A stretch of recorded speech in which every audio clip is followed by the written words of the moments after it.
오늘 본문 중심으로 예수님의 첫 번째 제자라는 제목으로 하나님 말씀을 선포하겠습니다. 우리 삶 가운데 이 첫 번째라고 하는 의미는 굉장히 크게 다가옵니다. 그래서 이 첫 번째의 가장 큰 의미는 내가 첫 번째 그리고 처음이라는 뜻을 가지고 있죠. 우리 성도님 중에 혹시 첫째이십니까? 첫째이신 분 계신가요? 첫째는 참 많은 것을 이겨내야 합니다. 그리고 그 다가오는 의미가 크지요. 또 한편으로는 그 첫째는 또 많은 사랑을 받고 있습니다. 그 사랑과 또 함께 첫째라고 하는 이 부담감을 갖고 있죠. 그래도 저는 감사하게도 여덟 번째입니다. 그래도 삶의 부담감은 있습니다. 예. 이렇듯 우리 삶의 이 첫 번째, 이 처음이라는 이 의미는 굉장히 크게 다가오죠. 더구나 이 사람에 있어서 이 첫 번째, 처음이라고 하는 것은 우월감을 가지고 있어요. 그리고 또 다른 한편으로는 이 탁월함의 첫 번째, 처음이라는 그런 의미를 다가오죠. 그런데 이 우월함과 이 탁월함은 사람을 평가하게 돼요. 그 사람의 됨됨이를 보게 됩니다. 그 사람의 첫 번째 우월감, 이 탁월함을 가지면 그 사람이 과연 어떠한 자세로 그 탁월함과 우월함 자리에 서 있느냐가 많은 사람들로부터 점수, 평가를 내죠. 지금 우리나라 정치 얘기는 쉽지만 대통령에 대해서, 정치인들에 대해서 지금 어떻습니까? 평가를 내고 있죠. 각자의 점수가 다 있듯이 어떤 자리에 이 첫 번째로 서 있는 사람들은 그런 평가를 당하는 것이죠. 이럴 때 중요한 게 있습니다. 무엇이 중요합니까? 그 사람의 이 탁월함과 우월함 중에서 그 사람의 됨됨이가 중요하다는 것입니다. 내가 정말 우월함 가운데 어떤 자세로 서 있느냐, 어떤 태도와 자세를 가지고 살아가느냐, 그것이 굉장히 중요하다는 것입니다. 오늘 본문은 예수님의 첫 번째 제자가 나옵니다. 예수님의 첫 번째 제자, 하나님의 아들 예수님의 첫 번째 제자로서 내가 선택을 당했다면 내 삶 속에서 내 삶의 자세와 태도는 어떠해야 할까요? 얼마나 영광이겠습니까? 하나님께서 보내신 그 아들의 첫 번째 제자된 바로 내 자신이라고 하면, 오늘 이 말씀 중심에는 이 첫 번째 이 제자의 그 삶을 한번 내 삶으로 생각하시고 한번 기억해 보시고, 내가 이 첫 번째 예수님의 제자였다면 내 삶의 어떤 모습으로 드려질까 하는 것을 기억하고 우리 말씀을 한번 살펴보기를 원합니다. 이 첫 번째, 이 첫째라고 의미보다는 이 첫 번째, 첫째의 의미를 가지고 태어난 선택받은 그 사람의 자세와 태도를 우리가 눈여겨보기를 원합니다. 그러니까 그 사람의 됨됨이를 보자는 것입니다. 그래서 오늘 본문은 35절 어떻게 시작하는지 오늘 본문 한번 읽어보겠습니다. 35절 시작. 또 이튿날 요한이 자기 제자 중 두 사람에게 함께 섰다가, 침례 요한과 침례 요한의 제자들 중에 두 사람이 지금 함께 있습니다. 그 이튿날, 그 전날은 어떠한 일이 있었냐면 예수님께서 요단강에서 침례를 받으시고 성령의 기름 부으심으로 이 침례 요한이 예수님의 하나님의 아들임을 알게 된 그 다음 날, 바로 오늘 본문이 시작하는 것입니다. 그러면서 세례 요한이 아주 중요한 말을 하지요. 어떤 말을 하냐? 36절, 우리 37절을 한번 읽어보실까요? 시작. 예수께서 건의심을 보고 말하되 보라 하나님의 어린 양이로다. 두 제자가 그의 말을 듣고 예수를 따르거늘. 침례 요한이 얘기를 해요. 예수님의 건의심을 보고 있는 거예요. 그러면서 하나님의 어린 양이라고 두 제자를에게 말을 합니다. 이 두 제자는 침례 요한, 자기 스승의 말을 듣고 바로 반응합니다. 어떻게 반응합니까? 우리 38절 한번 읽어보시겠습니다. 시작.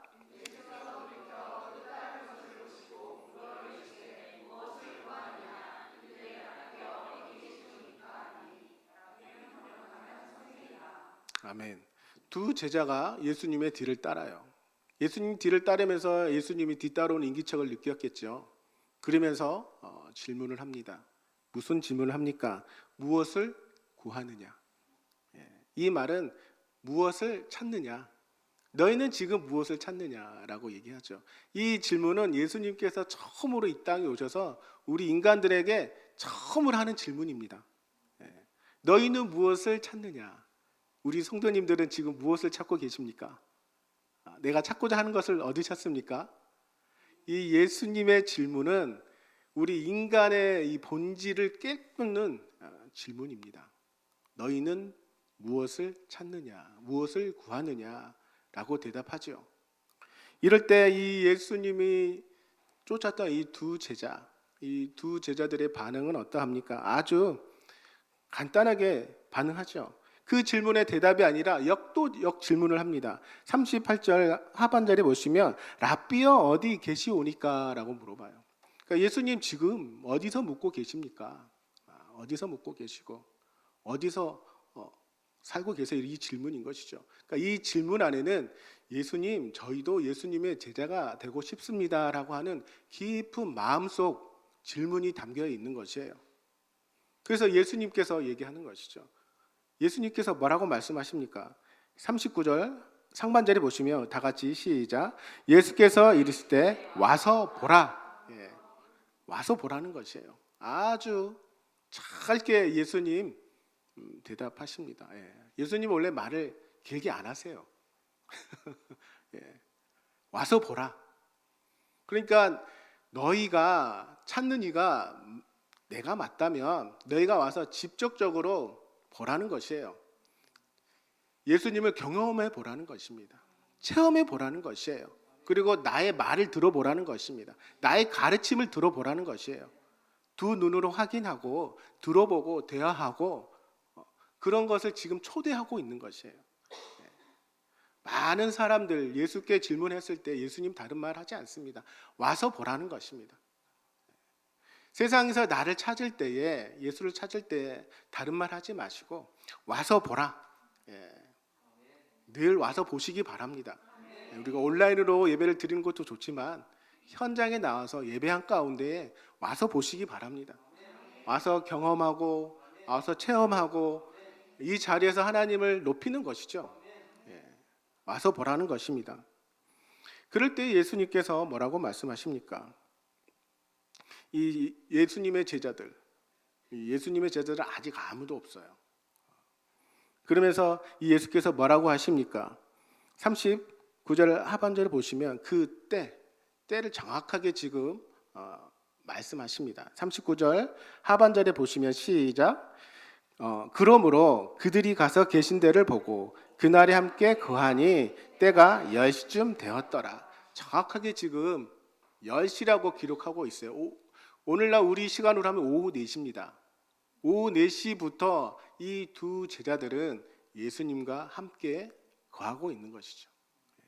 그런데 오늘 말씀을 보시면 39절에 와서 보라고 할 때에 예수님께서 그 제자들 그리고 오늘 본문에 유독 많이 보이는 단어가 눈에 들어옵니다. 그 단어가 무엇입니까?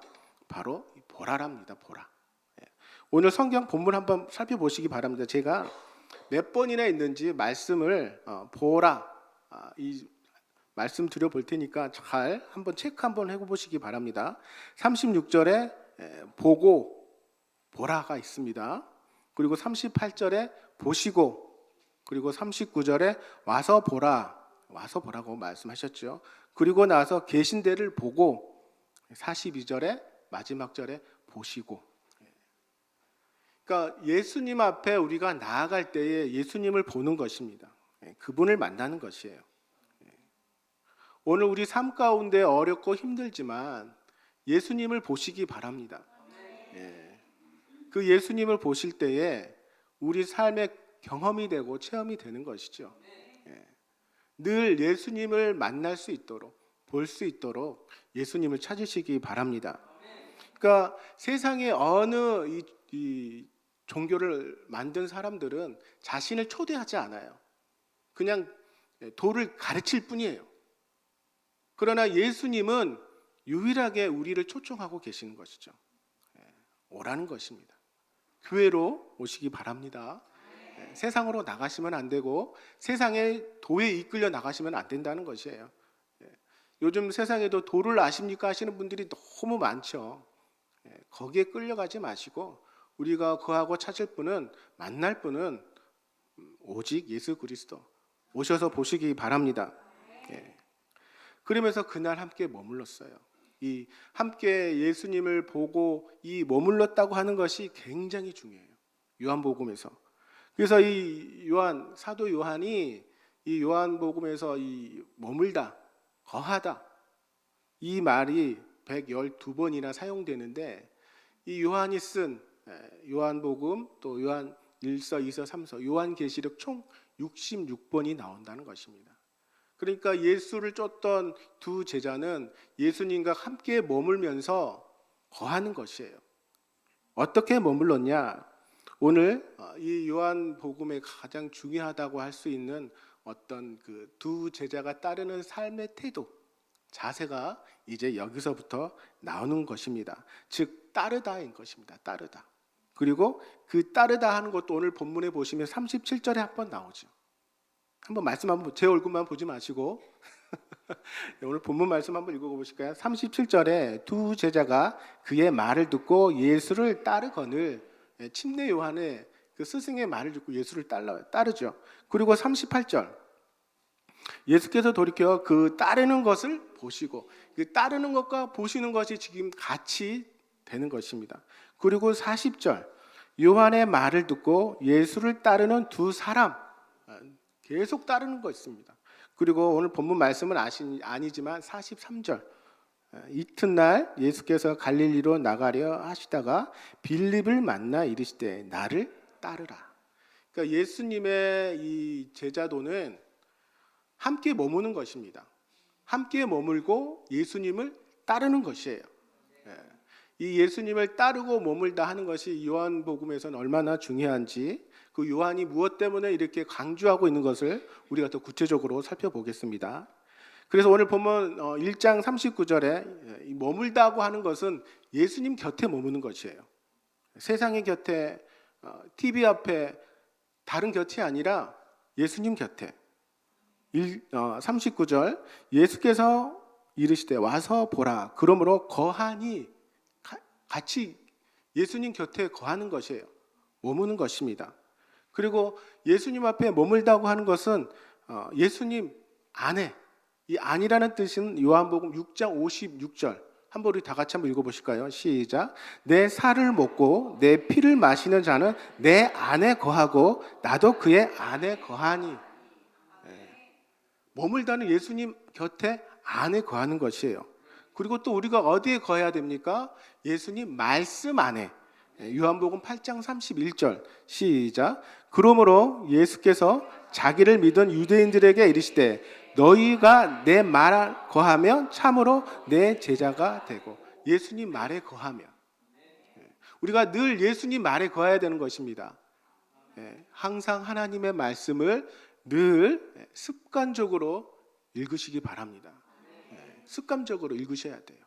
우리가 습관적으로 커피 마시듯이, 습관적으로 누구랑 대화하듯이 하나님 말씀을 습관적으로 늘 읽으시고 낭독하시기 바랍니다.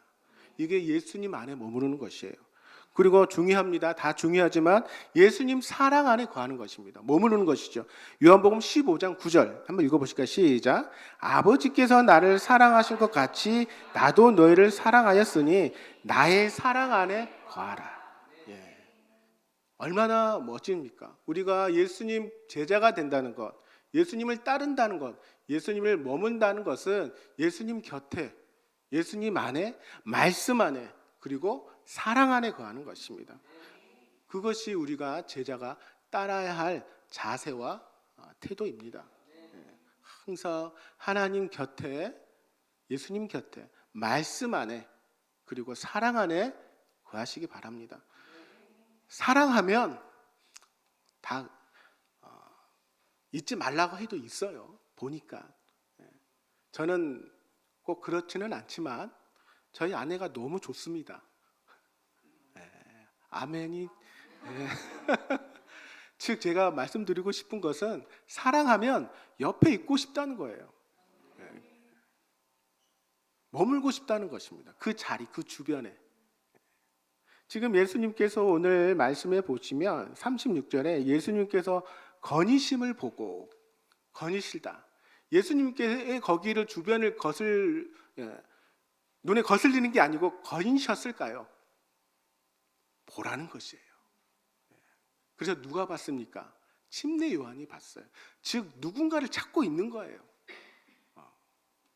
지금 그러면서 예수님이 걷고 계시고 그것을 알고 있던 침례 요한, 마지막 구약의 선지자 침례 요한이 알았던 것입니다. 그리고 성령께서 가르쳐 주셨죠. 우리 1장 33절, 34절 제가 말씀을 자막을 안 드렸지만 우리가 1장 바로 1장이니까 한번 33절, 34절을 한번 읽어보겠습니다. 시작. 나도 그를 알지 못하였으나 나를 보내 물로 세례를 베풀라 하신 그이가 나에게 말씀하시되 성령이 내려서 누구 위에든지 머무는 것을 보거든 그가 곧 성령으로 세례를 베푸는 이인 줄을 알라 하셨기에 내가 보고 그가 하나님의 아들이심을 증언하였노라 하니라. 침례 요한이 봤다는 것입니다. 자기가 보고 알았다는 것이에요. 우리가 교회에 와서 예배 드리지 않고 우리가 기도하지 않고 예수님을 보지 않고 우리 성도님들을 보지 않고 예수 비전 공동체 안에서 보지 못하면 알 수 없다는 것입니다. 우리가 두 눈으로 보는 것이 굉장히 중요합니다. 지금 두 제자 아직 이름이 누군지 밝혀지지 않았어요.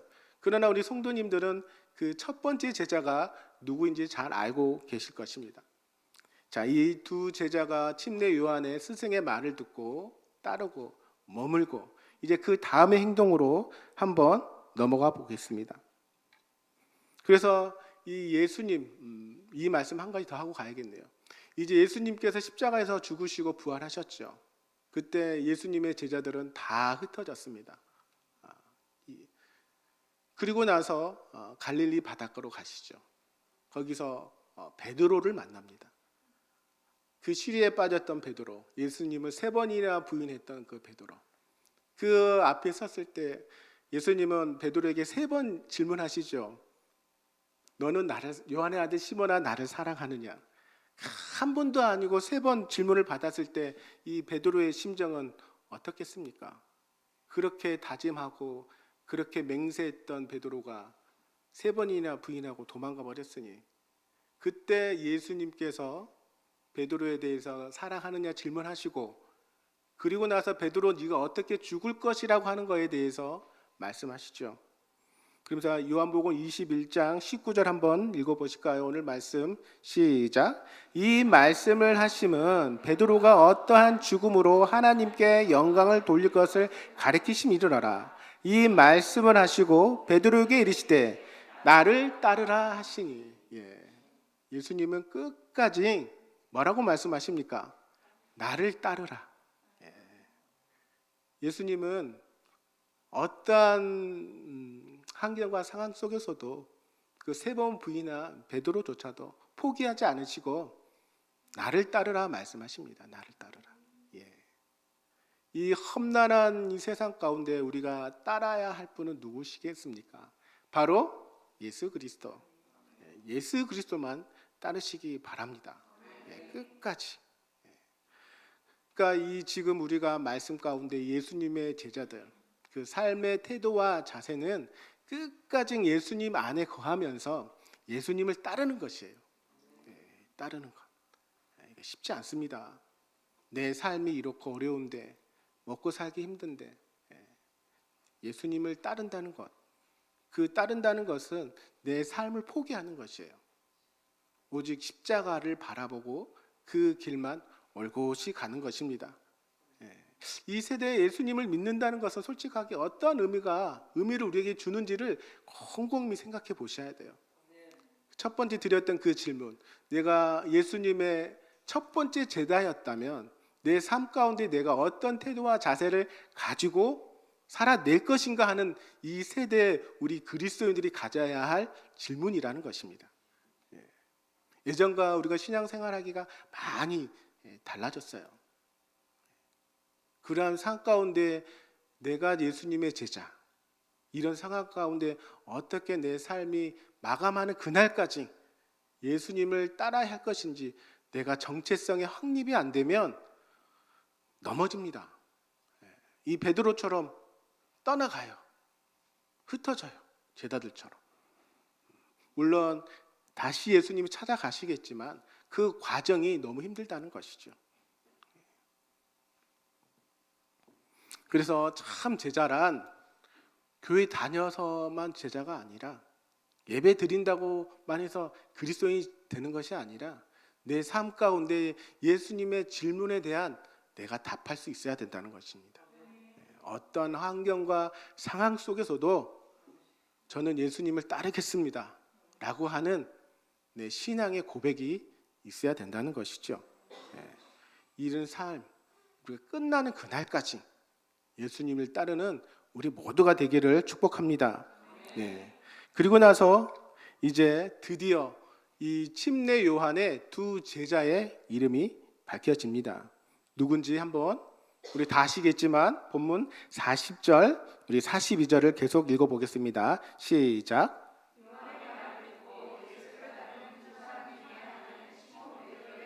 안드레라, 그가 먼저 자기의 형제 시몬을 찾아 말하되 우리가 메시아를 만났다 하고, 메시아는 번역하면 그리스도라. 42절, 데리고 예수께로 오니 예수께서 보시고 이르시되 내가 요한의 아들 시몬이니 장차 게바라 하리라 하시니라. 게바는 번역하면 베드로라.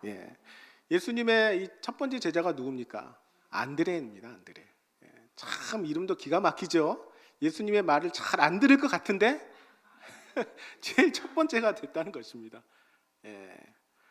이 첫 번째, 이 시몬 형제 안드레, 이 안드레가 얼마나 기뻤겠어요.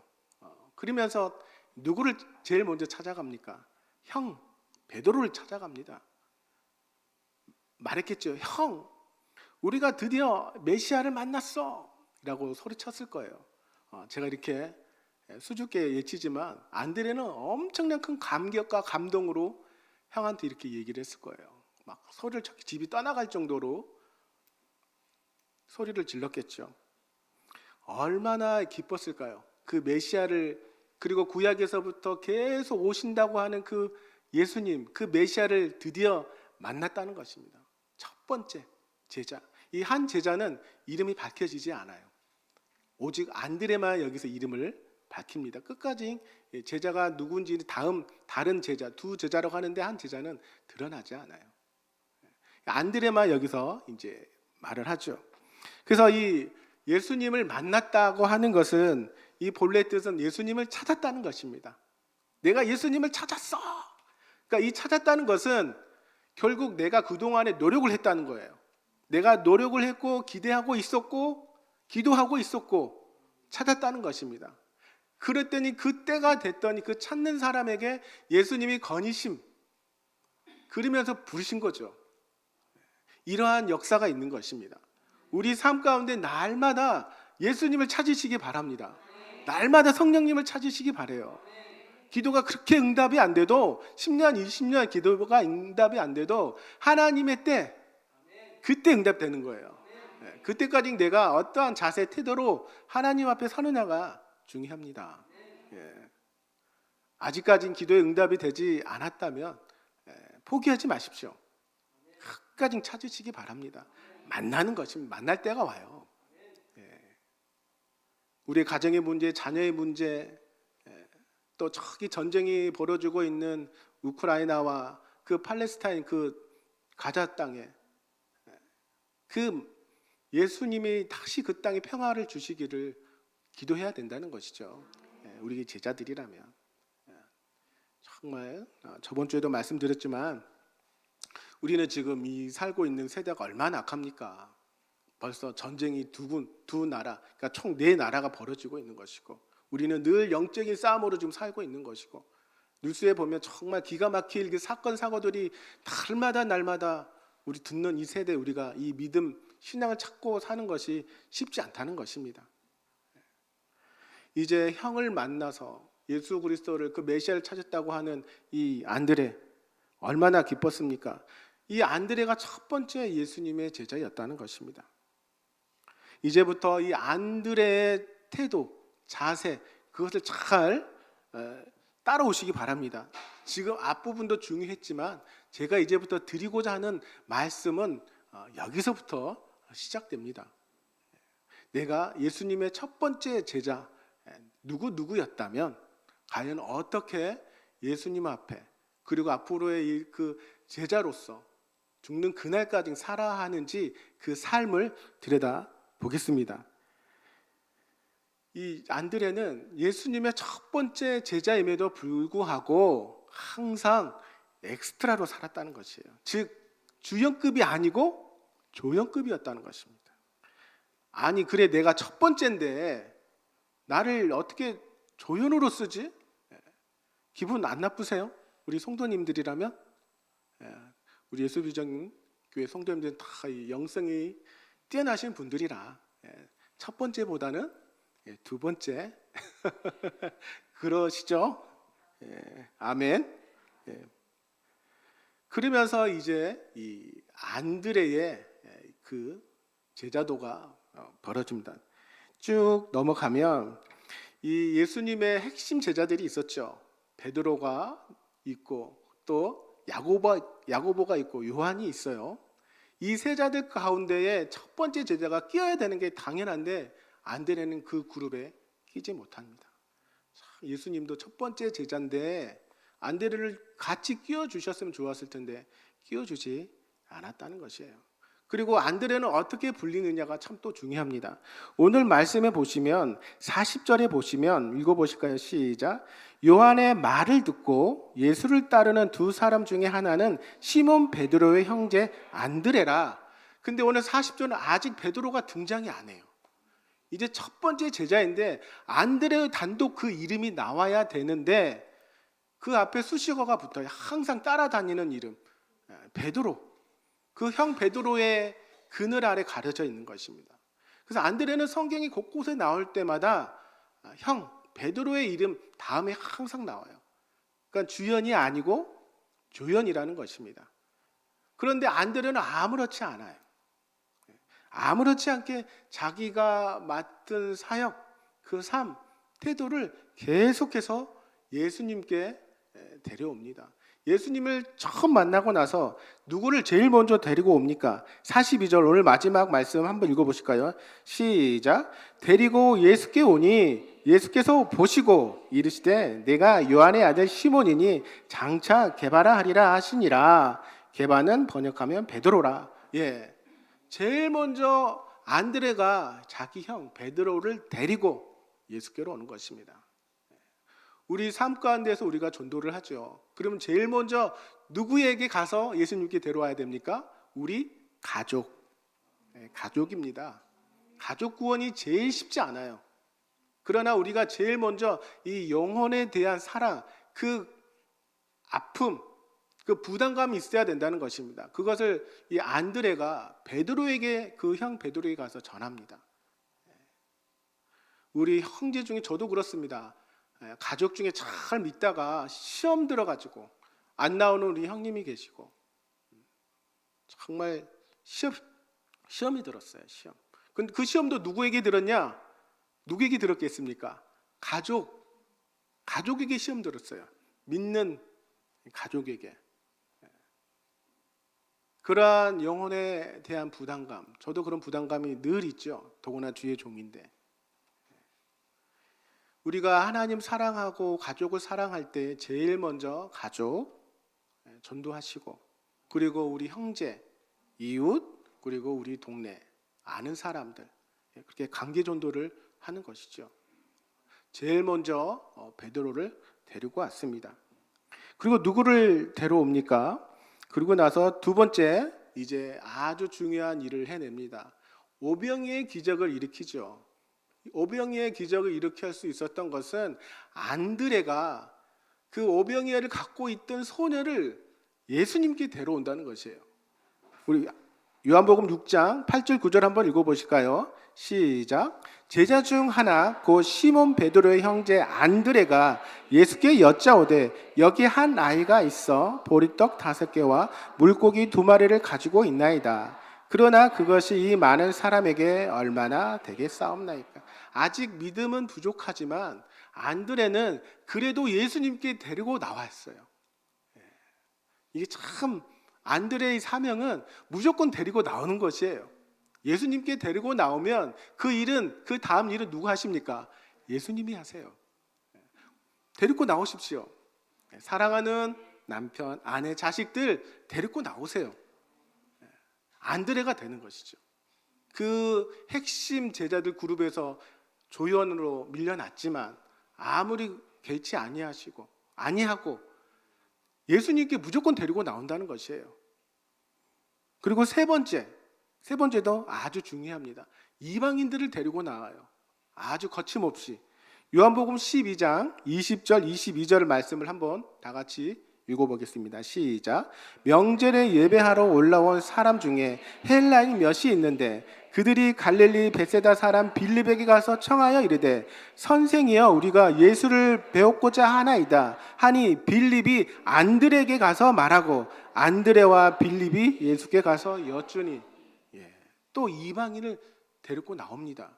그러니까 예수님이 이제 십자가의 고난 지기 전에 이방 헬라인들을 데리고 나와요. 그리고 예수가 누구인지를 알게 하고 이방 땅에 복음을 전하게 할 수 있는 기막힌 주님의 제자로 쓰임 받는 것이죠. 데리고 나오십시오. 데리고 나오세요. 이게 안드레의 역할입니다. 그러니까 이 안드레는 첫 번째 제자임에도 불구하고 많은 사람들을 예수께 데려왔다는 것이에요. 예수께 진짜 내가 첫 번째 제자야. 왜 이래? 그렇게 따지지도 않고 묻지도 않고 행동하지도 않았다는 것입니다. 그러니까 사람의 됨됨이가 된 것이죠. 우리가 그러한 모습을 갖춰야 한다는 것입니다. 우리 삶 속에서. 그러려면 우리 삶 속에서 우리의 모습들이 그리스도인으로 어떻게 살아야 하는지 답이 나오죠. 늘 겸손하고 늘 성장하고 성숙할 수 있는 그런 사람. 내가 집사님, 권사님, 장로님 말씀이면 내가 믿겠어요. 그렇기까지는 우리의 삶의 과정 그 열매들이 굉장히 중요합니다. 제가 이건 계속 제 아내를 말씀드려서 좀 그렇지만 우리 아내는 정말 큰 산입니다. 산. 그리고 저는 매일 피를 보고 살아요. 이 말뜻을 아시는 분들은 아시죠? 우리 아내가 피씨예요. 그러니까 늘 피 보고 살아요. 그런데 우리 아내의 장점은 정직해요. 정말 이게 너무 좋기도 하고 싫기도 해요. 너무 이 정직하다 보니까 괜히 물어봤다가 오히려 피해가 더 커요. 내가 괜히 또 물어봤구나. 항상 남편으로서 좀 잘못해도 실수해도 그래 당신이 그래도 잘했어 이렇게 좀 먼저 말을 해주고 하면 좋은데 딱 들어보면 당신이 잘못했네. 근데 이런 삶을 살다 보니까 아내가 하는 말은 믿어요. 정직하고 늘 변함없이 그 중심을 서서 얘기를 해주니까 우리 그리스도인들이 그래야 된다는 것이죠.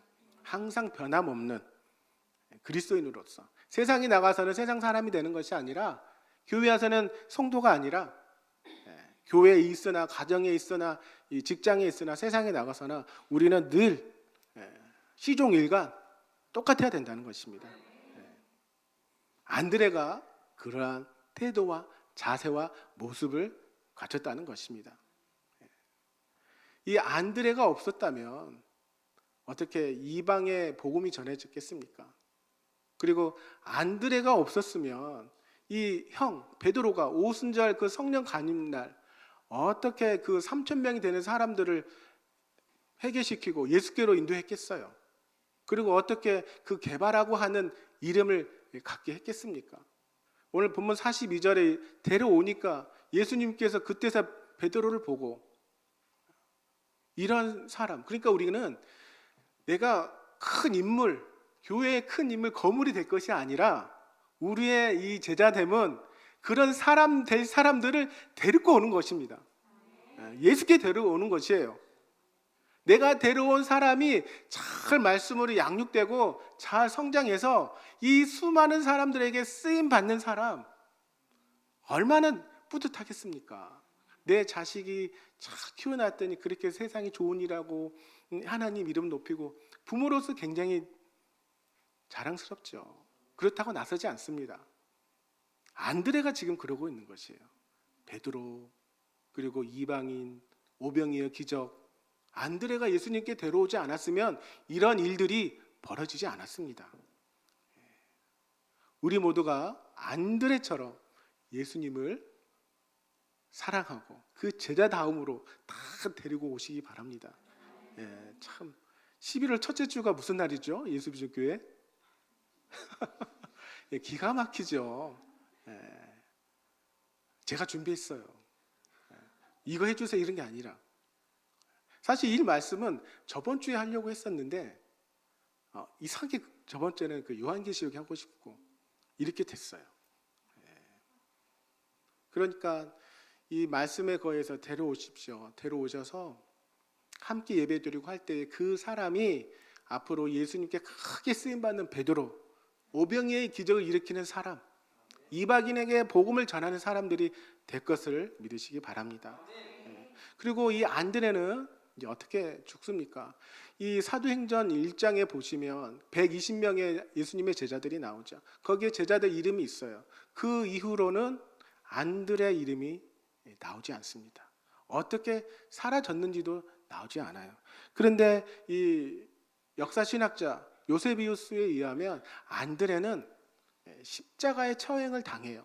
십자가의 처형이 당하는데 어떻게 당하느냐? 그냥 십자가가 아니라 X자형 십자가를 처형을 당합니다.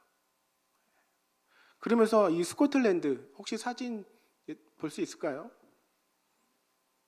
스코틀랜드 국기를 보시면 십자가형 국기가 보입니다. 그게 지금 국기예요. 그러니까 이 안드레는 이 스코틀랜드, 그러니까 영국하고 전쟁이 일어났을 때 하늘에서 안드레가 십자가의 형태로 처형 순교당하고 하늘에서 나타났어요. 그것을 본 스코틀랜드가 안드레 때문에 승리했다고 해서 그때부터 이 스코틀랜드는 성 안드레, 그러니까 승리의 수호신으로 생각하고 스코틀랜드 국기가 지금 안드레, 저 국기입니다. 즉 안드레가 순교했어요. 순교하고 결국 십자가가 아니라 X자형으로 순교했다는 것입니다. 이러한 제자, 이름도 없이 빛도 없이, 그리고 어떻게 죽었는지도 이 역사학자에 의해서 밝혀지는 이러한 안드레, 이 안드레의 제자됨은 정말 겸손하고 그 삶과 태도와 자세가 끝까지 하나 변함없는 그러한 삶을 살아낸 것이죠. 우리도 그러한 삶을 살아야 된다는 것입니다. 첫 번째 제자, 그 기득권을 막 따지고 내가 위에 서려고 하는 것이 아니라 늘 겸손하게, 내가 첫 번째 제자임에도 불구하고 예수님의 핵심 멤버 그룹에서 벗어난, 그렇지만 정말 중요한 사건 때마다 그 사건에 일으킬 수 있는 그 안드레, 그런 안드레가 되시기를 예수 그리스도 이름으로 축원드립니다.